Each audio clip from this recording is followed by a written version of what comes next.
Strangest origin stories in history. So back in the late 1960s, the British rock band The Zombies were struggling to make a name for themselves outside the UK. It wasn't until 1969 when one of their songs, Time of the Season, crossed the pond and became a chart-topping hit in the United States. After that, American audiences were clamoring to see the Zombies live and in person. There was one big problem, though. By that point, the Zombies were no more. The band had already broken up and moved on to other projects. That was when an American company called Delta Promotions stepped in with a plan to resurrect the Zombies, so to speak.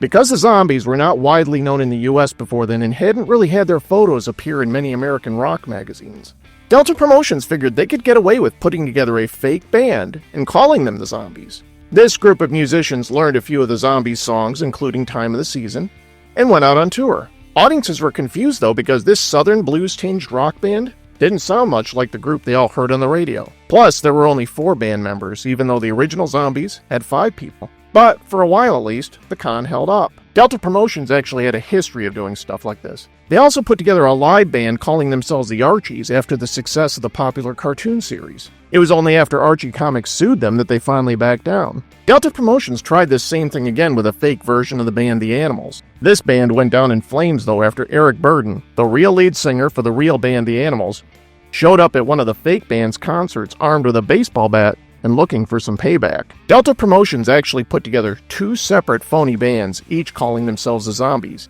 and had them touring at the same time. It was only after a Rolling Stone magazine article came out revealing the truth about the imposter band that things fell apart. The phony bands quickly broke up. Well, mostly broke up. You see, most of the guys Delta hired were actual musicians. 2 of the guys from the original fake band were a pair of southern rockers who got along well and decided to keep making music together. Pretty soon they added a 3rd member, and that's how Dusty Hill, Frank Beard, and Billy Gibbons started performing together as ZZ Top, making this one of the